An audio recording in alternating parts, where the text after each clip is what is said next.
नमस्कार दोस्तों, प्रतिदिन की तरह आज मैं फिर से आप सभी के लिए एक मोस्ट इम्पोर्टेंट टॉपिक लाया हूं। और आज के मोस्ट इम्पोर्टेंट टॉपिक में 127वां संविधान संशोधन विधेयक 2021 जो कि ओबीसी आरक्षण संशोधन बिल से संबंधित है, इससे रिलेटेड कुछ मोस्ट इम्पोर्टेंट प्रश्न और मोस्ट इम्पोर्टेंट पॉइंट भी लाया हूं। ये प्रश्न और पॉइंट जो है वो आपके एग्जाम के दृष्टिकोण से काफ़ी ज़्यादा इम्पोर्टेंट होगा। तो शुरुआत में आपको तो कुछ महत्वपूर्ण प्रश्न मिलेंगे, इसके बाद प्रश्नोत्तरी के बाद आपको कुछ पॉइंट मिलेंगे। उस पॉइंट को भी आप जरूरी कवर कीजिएगा क्योंकि वो पॉइंट भी आपके एग्जाम के दृष्टिकोण से काफ़ी ज़्यादा इम्पोर्टेंट होगा। एक वीडियो में आपको सभी महत्वपूर्ण तथ्य कवर करा दिए जाएंगे, तो वीडियो को आप कंप्लीटली जरूरी देखिएगा। और इसी तरह के मोस्ट इम्पोर्टेंट टॉपिक से रिगार्डिंग मैं इस चैनल पे वीडियो अपलोड करते रहता हूं, तो आप चैनल को सब्सक्राइब करके नोटिफिकेशन बेल को जरूरी प्रेस कर लीजिएगा। और पीडीएफ फाइल लेने के लिए आप वीडियो के लास्ट तक बने रहिए। मैं वीडियो के लास्ट में बताऊंगा कि आप इसका पीडीएफ फाइल कहां से डाउनलोड कर सकते हैं।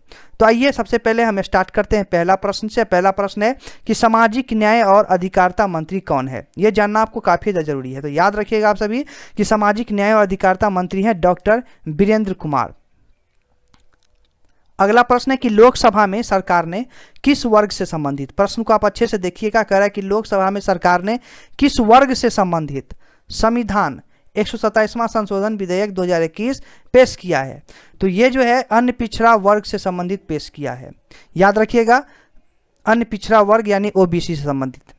अगला प्रश्न है कि लोकसभा में सरकार के द्वारा अन्य पिछड़ा वर्ग यानी ओबीसी से संबंधित संविधान 127वां संशोधन विधेयक 2021 क्यों पेश किया गया है। यह भी इंपॉर्टेंट प्रश्न है। तो इसका ये प्रश्न को आप अच्छे से समझ लीजिए। अगर आप प्रश्न को अच्छे से समझ लेंगे तो आपको जो मैं आंसर समझाऊंगा वो आपको आसानी से दिमाग में समझ में आ जाएगा। अगर आप प्रश्न को अच्छे से वीडियो के स्टॉप कर लीजिए और समझ लीजिए। अगर आप प्रश्न को आप अच्छे से समझ गए हैं तो आइए इसका उत्तर देखते हैं। कह रहा है कि इससे ये होगा कि राज्य सरकार और संघ राज्य क्षेत्र जो है वो सामाजिक तथा शैक्षणिक दृष्टि से पिछड़े वर्गों की जो है स्वयं की राज्य सूची और संघ राज्य क्षेत्र सूची तैयार कर सकेंगे। यानी इसको पेश करने का कारण यही है कि इससे राज्य सरकार और संघ राज्य क्षेत्र जो है वो पिछड़े वर्ग यानी ओबीसी की जो सूची है वो स्वयं से तैयार कर सके। तो है इंपॉर्टेंट प्रश्न है और टॉपिक भी है। तो अगला प्रश्न है कि लोकसभा में ओबीसी बिल को किसने पेश किया है। तो लोकसभा में याद रखिएगा सामाजिक न्याय और अधिकार मंत्री कौन है, तो वीरेंद्र कुमार, और इसी ने जो है वो लोकसभा में ओबीसी बिल को पेश किया है। अगला प्रश्न देखते हैं। और अगला प्रश्न है कि अनुच्छेद 338B, अच्छे से देख लीजिएगा। कह रहा है कि अनुच्छेद 338B राष्ट्रीय पिछड़ा वर्ग आयोग की संरचना किससे संबंधित है। प्रश्न को आप अच्छे से समझिए तब आपको समझ में आएगा। और मेरी बातों को भी आप अच्छे से समझिए। अगर आप प्रश्न को अच्छे से समझ लेते हैं और मैं जो बता रहा हूँ उसको भी अगर आप अच्छे से समझते हैं तो आपके माइंड में कंप्लीटली सेट हो जाएगा। तो ये जो है कर्तव्य और शक्तियों से संबंधित है। तो याद रखिएगा आप सभी, जो अनुच्छेद 338B जो है वो राष्ट्रीय पिछड़ा वर्ग आयोग की संरचना है और ये संबंधित है कर्तव्य और शक्तियों से। अगला प्रश्न है कि अनुच्छेद 342A, यहाँ पे देख लीजिएगा। कह रहा है कि अनुच्छेद 342A किसको विभिन्न राज्यों एवं केंद्र शासित प्रदेशों में सामाजिक और शैक्षणिक रूप से पिछड़े वर्गों को निर्दिष्ट करने का अधिकार प्रदान करता है। तो याद रखिएगा आप सभी कि अनुच्छेद 342A जो है वो राष्ट्रपति को विभिन्न राज्यों एवं केंद्र शासित प्रदेशों में सामाजिक और शैक्षणिक रूप से पिछड़े वर्गों को निर्दिष्ट करने का अधिकार प्रदान करता है। ये प्रश्न पूछे जा सकते हैं आपके एग्जाम में। तो इस प्रश्न को आप अच्छे से देख लीजिए और यहाँ पे आंसर है उसको भी आप अच्छे से माइंड में सेट कर लीजिए।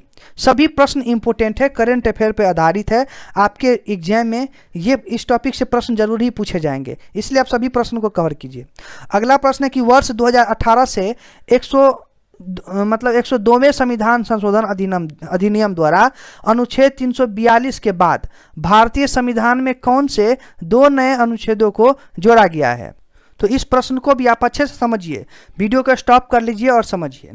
अगर आप इस प्रश्न को अच्छे से समझ गए हैं तो मैं आपको बता दूं कि वर्ष 2018 के ये पहले आप समझ लीजिए कि वर्ष 2018 में 102वें संविधान संशोधन हुआ था। तो वर्ष 2018 के 102वें संविधान संशोधन अधिनियम द्वारा जो है वो अनुच्छेद 342 के बाद भारतीय संविधान में जो है वो अनुच्छेद 338B और 342A जो है ये दोनों नए अनुच्छेद है उसको जोड़ा गया। किसको किसको, तो 338B और 342 ए को जोड़ा गया। अगला प्रश्न देखते हैं, और अगला प्रश्न कह रहा है कि संविधान में निर्धारित प्रक्रिया के अनुसार संविधान संशोधन विधेयक के कितने प्रकार हो सकते हैं। तो इसका जवाब आप सभी को आता ही होगा। आप संविधान से रिगार्डिंग पहले भी बहुत सारे टॉपिक आप कवर कर चुके होंगे, तो याद रखिएगा संविधान में निर्धारित प्रक्रिया के अनुसार संविधान संशोधन विधेयक के 3 प्रकार हो सकते हैं। अगला प्रश्न है कि संविधान 127वां संशोधन बिल 2021 को और किस नाम से भी जाना जाता है। तो याद रखिएगा इसको ओबीसी विधेयक के नाम से भी जाना जाता है।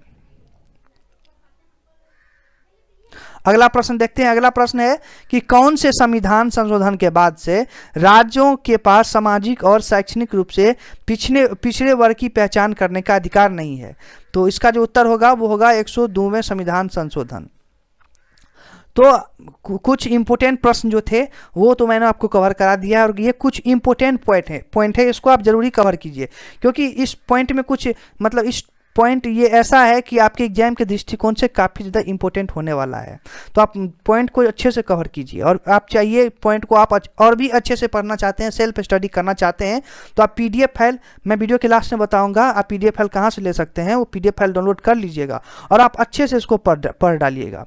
चलिए अगला देखते हैं पॉइंट को। पॉइंट करा कि ओबीसी बिल के जरिए जो है, आप अच्छे से समझिए, ओबीसी बिल के जरिए राज्यों के उस अधिकार को बहाल करने की तैयारी है कि जिसके जरिए वे अपने स्तर पर ओबीसी जातियों की लिस्ट तैयार कर सकेंगे। तो ओबीसी बिल एक ऐसा जरिया है जिससे राज्य जो है वो ओबीसी जाति है उसका लिस्ट खुद से वो तैयार कर सकेगा। और लोकसभा में इस बिल को सामाजिक न्याय और अधिकारिता मंत्री वीरेंद्र कुमार ने पेश किया है। मैंने आपको प्रश्न में भी ये चीज़ कवर करवा दिया है कि इस बिल को किसने पास किया है, तो मंत्री वीरेंद्र कुमार ने पास किया है। देखते हैं इस पॉइंट को। पॉइंट है कि कह रहा है, अगला पॉइंट देखते हैं, कह रहा है आने वाले समय राज्य अपने हिसाब से अन्य पिछड़ा वर्ग यानी ओबीसी की लिस्ट बना सकता है, और राज्यों को यह अधिकार देने के लिए संसद में एक संविधान संशोधन बिल पेश किया गया है। पढ़ते चलिए प्रश्न अधिक टॉपिक को। इसका नाम जो है वो संविधान 127वां संशोधन बिल 2021 है, और इससे लोकसभा में 9 अगस्त सोमवार को, मतलब इसे जो है लोकसभा में कब पेश किया गया, तो 9 अगस्त सोमवार को पेश किया गया। ये काफ़ी ज़्यादा इंपॉर्टेंट है, आपके एग्जाम में ये पूछा जा सकता है कि 127वां संशोधन बिल जो है वो 2021 जो है वो कब पेश किया गया। तो ये जो पेश किया गया वो 9 अगस्त को 2021 को पेश किया गया, और कौन से दिन था, तो ये सोमवार था। और इस बिल के जरिए जो है वो राज्यों के उस अधिकार को बहाल करने की तैयारी है कि जिसके जरिए वे अपने स्तर पर ओबीसी जातियों की लिस्ट तैयार कर सकेंगे। और लोकसभा में इस बिल को सामाजिक न्याय और अधिकारिता मंत्री वीरेंद्र कुमार ने पेश किया। तो इसी से रिगार्डिंग कुछ इंपॉर्टेंट पॉइंट्स है, और पीडीएफ फाइल ले लीजिए और आप इसको अच्छे से पढ़ लीजिए। मैं आपको बता दूं कि ये मेरा व्हाट्सएप नंबर है 84092 और 78104। ये मेरा व्हाट्सएप नंबर है, इस पे आप मैसेज कीजिएगा तो आपको पीडीएफ फाइल वहाँ से मिल जाएगा। आप पीडीएफ फाइल ले लीजिएगा और आप अच्छे से तैयारी करिएगा सभी का, क्योंकि ये आपके एग्जाम के लिए इंपॉर्टेंट पॉइंट है। तो आज के लिए बस इतना ही, फिर मिलेंगे नेक्स्ट वीडियो में इसी तरह के मोस्ट इंपॉर्टेंट टॉपिक और प्रश्न लेके। तब तक के लिए मैं गोविंद आप सभी से याद चाहता हूँ। वीडियो को देखने के लिए धन्यवाद।